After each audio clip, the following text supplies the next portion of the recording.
ہے وہ جس کے سر پہ گمراہیت کا بھوت سوار اسے کچوچا بھلا کر جلایا جاتا ہے وہ جس کے سر پہ گمراہیت کا بھوت سوار اسے کچوچا بھلا کر جلایا جاتا ہے اور نظر میں نہ ہو جس کے سنیت کی بیناہی اسے بریلی کا سرما لگایا جاتا ہے نظر میں نہ ہو جس کے سنیت کی بیناہی اسے بریلی کا سرما لگایا جاتا ہے آئیے حضرات میں نعت پاک مصطفیٰ کے لیے بھائی قاری محبوب دیکھنی ہے حشر میں ذات رسول اللہ کی کہ دیکھنی ہے حشر میں دیکھنی ہے حشر میں ذات رسول اللہ کی کہتے سبحان اللہ دشمن سرکار ہوگا دشمن سرکار ہوگا نار دوزخ کی خوراک علماء کرام کی بالخصوص توجہ چاہوں گا سماعت کریں جھوم کر کہتے ہیں سبحان اللہ کہ دشمن سرکار ہوگا نار دوزخ کی خوراک کہ تاج ہے میرے لیے میرے نبی کا نال پاک تاج ہے میرے لیے میرے نبی کا نال پاک کہ کون سی شے ہے کہ جس شے میں نہیں آقا کی ذات کہ سورج الٹے پاؤں پلٹے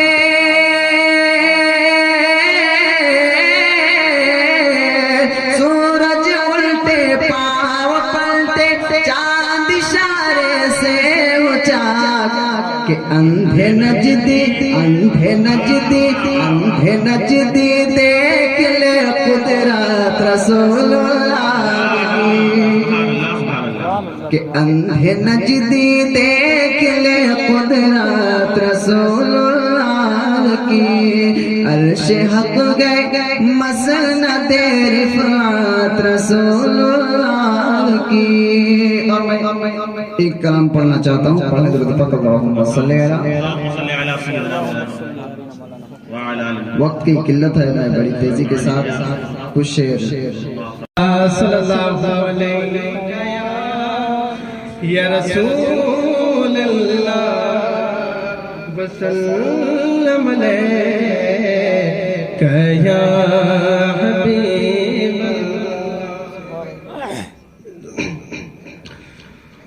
وہ کمال حسین حضور ہے کہ گمان نفس جہاں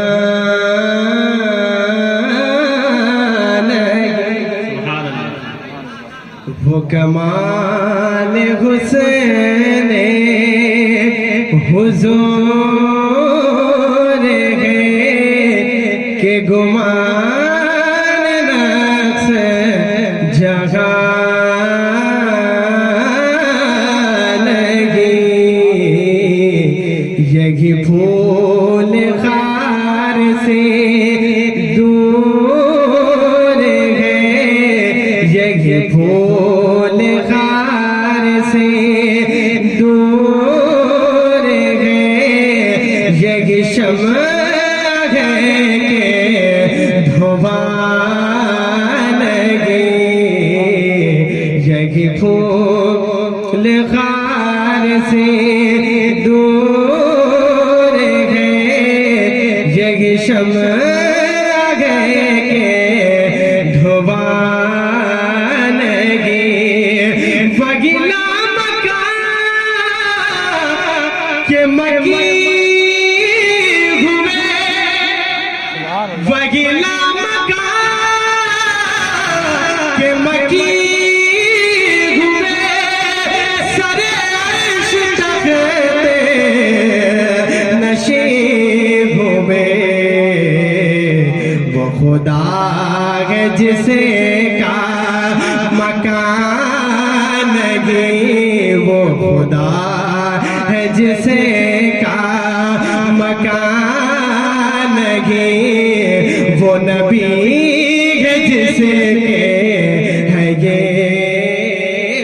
کا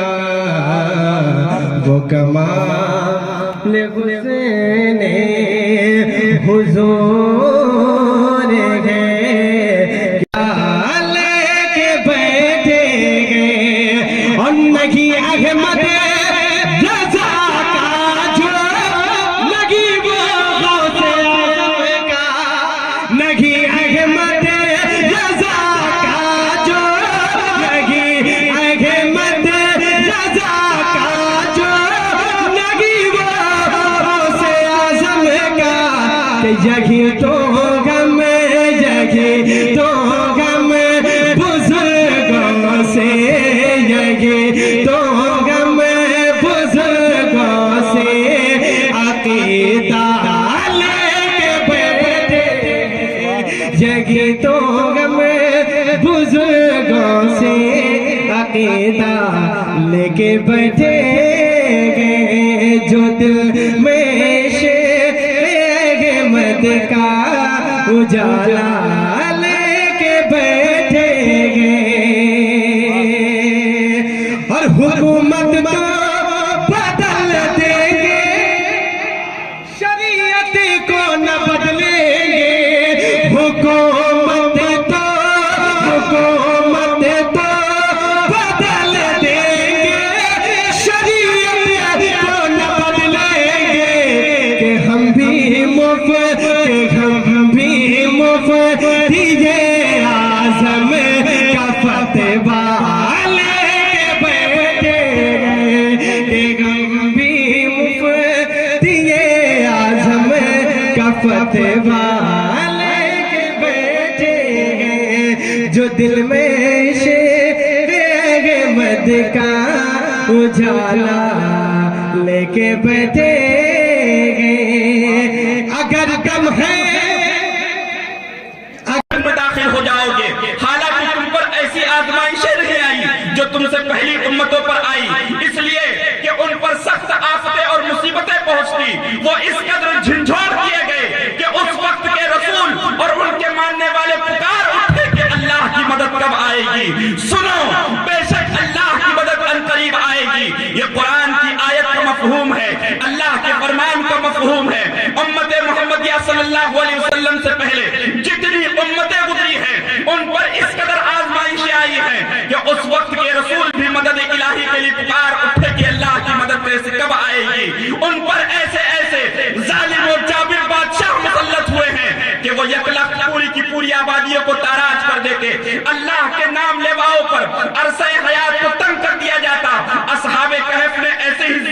ایسے ہی ایک ظالم و جابر کے بادشاہ کے ظلم و ستم سے دوچار ہو کر کے ایک غار میں پناہ لکھی جس کا پورا واقعہ سورہ کہف میں موجود ہے حضرت موسیٰ علیہ السلام کی قوم ایک عرصے تک فرعون کی غلامی میں رہی اور ان ایام غلامی میں انہیں قسم قسم کی اذیت اور تکلیفوں سے گزارا گیا مسلمانوں اسلام کی تاریخ کا جب مطالعہ کریں گے آپ کو معلوم ہوگا کہ پیدا ہوتے ہی ان کے بچوں کو قتل کر دیا گیا اللہ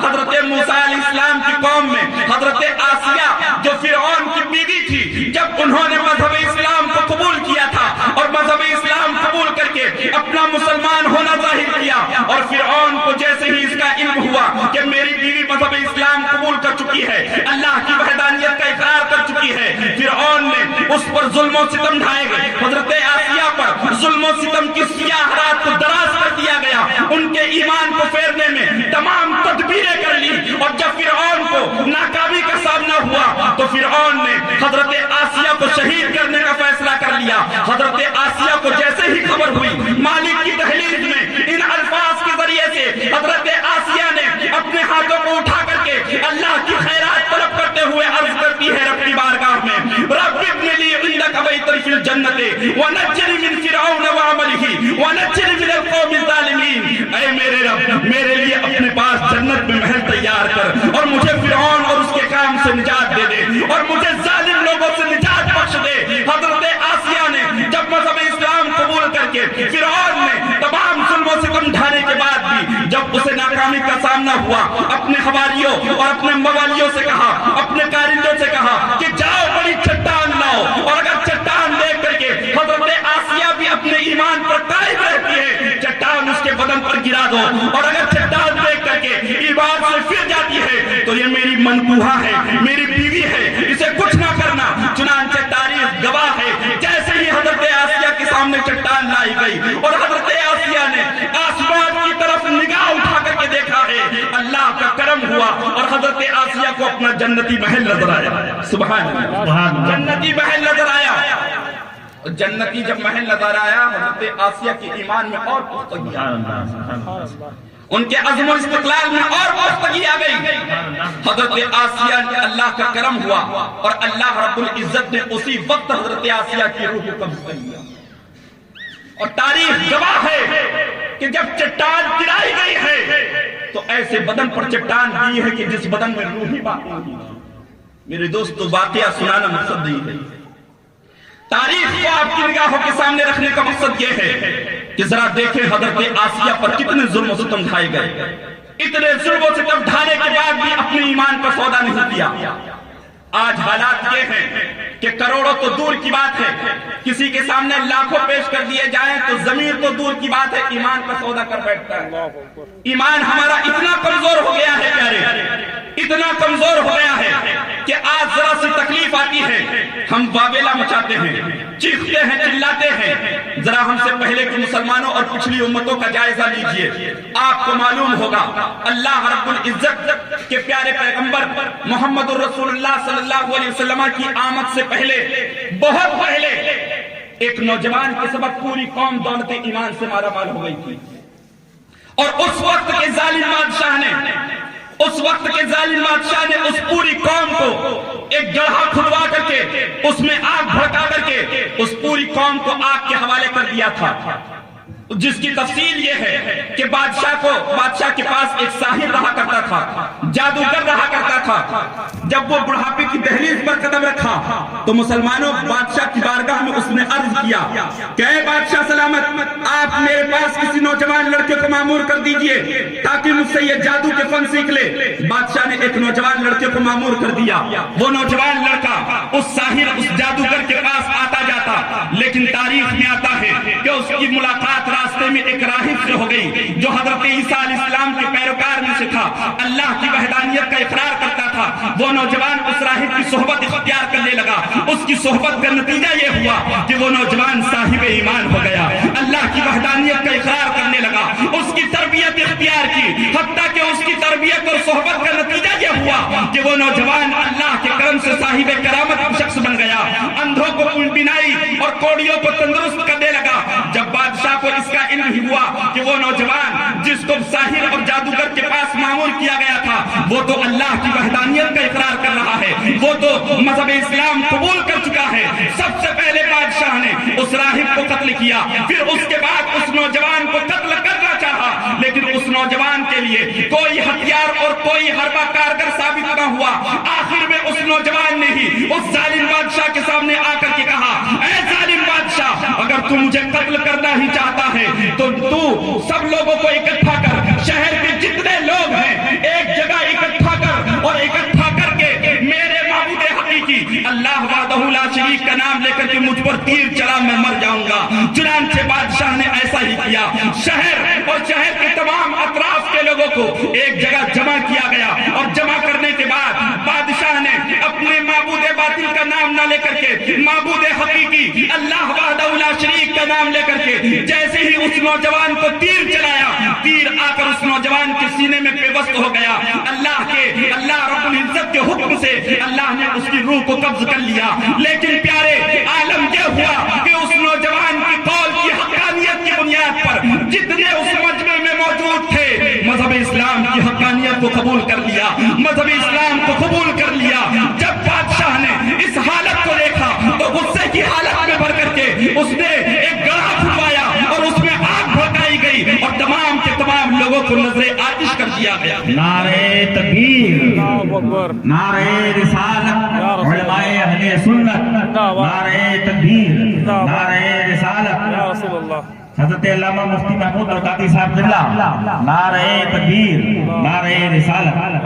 پوچھنا کیا پوچھنا زلف تیری واللیل ہے، ساؤنڈ بہت بہت اچھا بجا رہے بھائی بہت اچھا بس بیس ہلکا کم کر دیں باقی بہت اچھا ہلکا سے ایک اور ہلکا سا ریپیٹ ساؤنڈ کم کر دیجئے گا زلفیں تیری واللیل ہے زلفیں تیری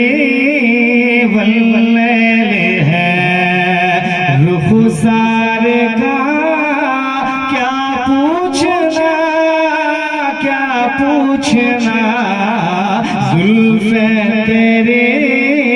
واللیل ہے زلفیں تیری واللیل ہے رخسار کا کیا پوچھنا زلفیں تیری واللیل ہے کہ زلفیں تیری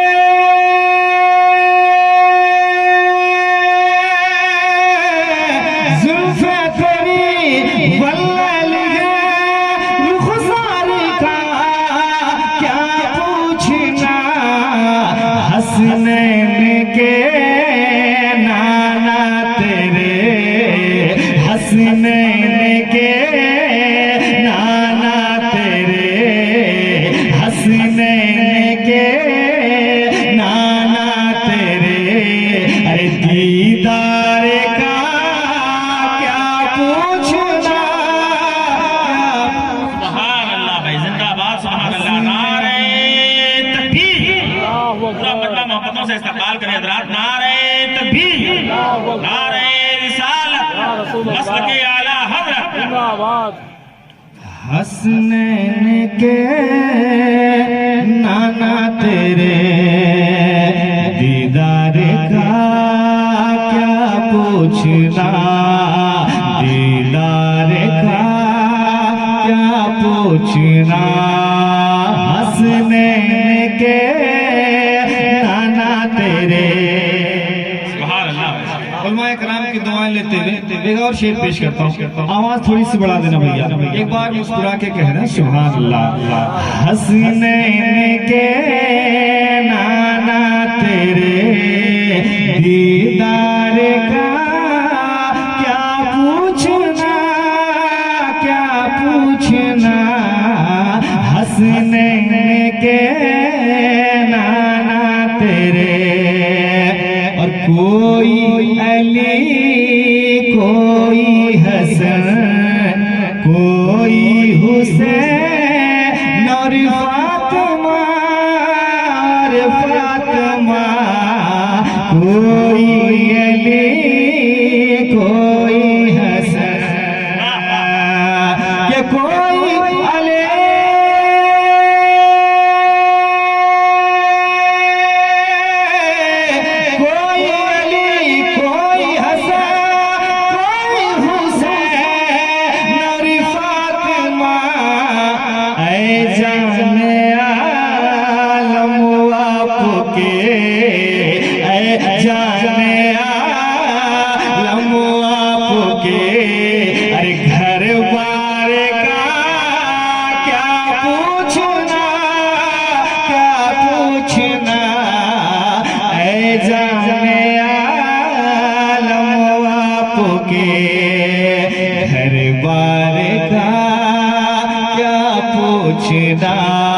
دیدار کا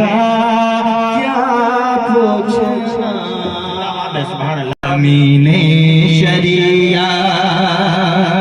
میں کرتا تو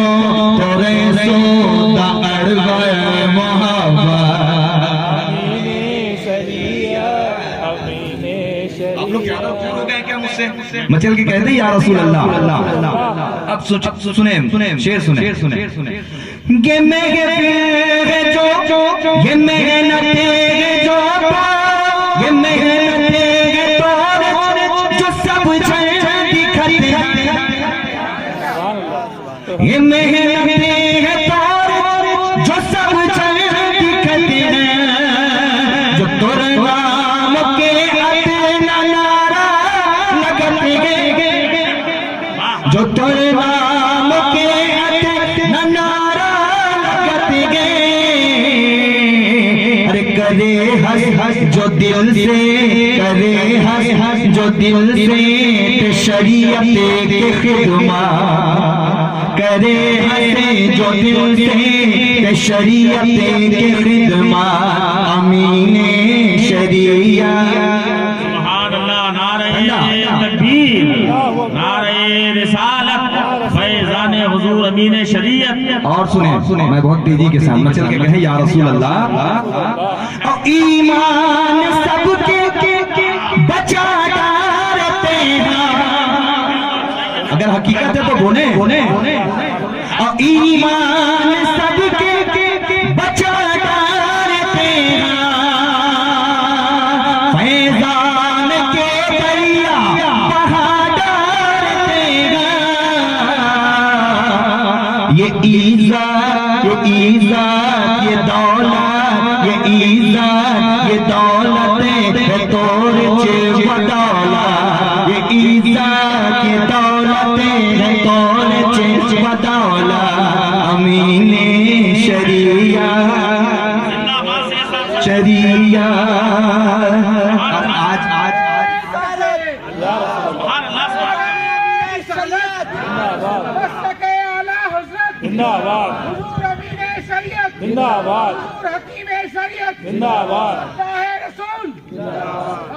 دیکھیں میں میرے دل میں بہت خواہش تھی کہ ہر علاقے کا جو شاعر ہوتا ہے وہ اپنی زبان میں جو ہے نا کچھ شاعری کرتا ہے اپنے بزرگوں کی بارگاہ میں. تو یہ ہوا اچانک کیونکہ اس دن اچانک سے سب عورتیں جو ہیں جہاں رکا ہوا تھا وہاں سب چھتیس گڑھی میں بات کر رہی تھی. نیند کھلی تو میں نے بھی چھتیس گڑھی میں کچھ کہہ دیا. میں چل کے کہتے ہیں یا رسول اللہ. حضرت نے کہا پھر سے ایک مرتبہ پڑھ دوں کہ ایمان سب کے بچا ڈالتے ہیں محبت کے دریا بہا ڈالتے ہیں یہ عزت جتنا من ملی یہ عزت یہ دولت یہ دولت ہے تور چے بدولت امین شریعت. اور آج کا تازہ کلام آج کا تازہ شعر سنیں. میں چل کے کہیں یا رسول اللہ مسلمان ملت بھی تور چے حسن ہے مسلمان ملت بھی تور چے حسن ہے حکیم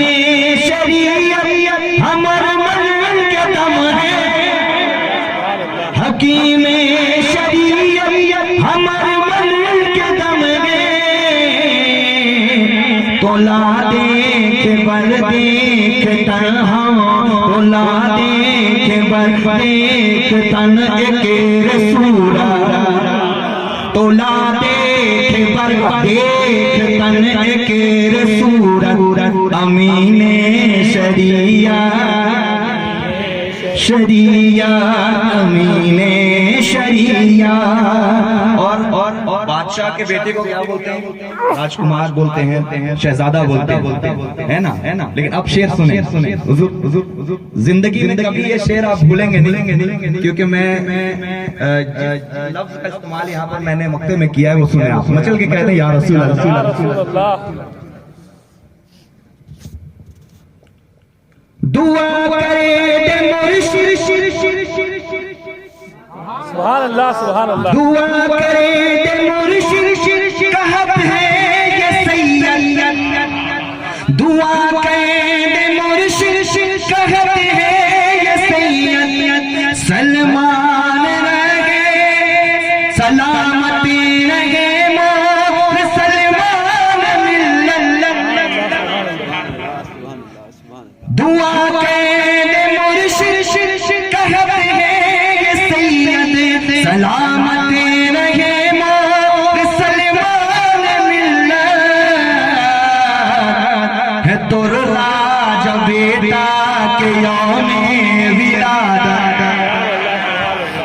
ہے تو راج بیٹا کے یوم ولادت ہے تو راج بیٹا کے یوم امین شریعت امین شریعت. چل کے کہیں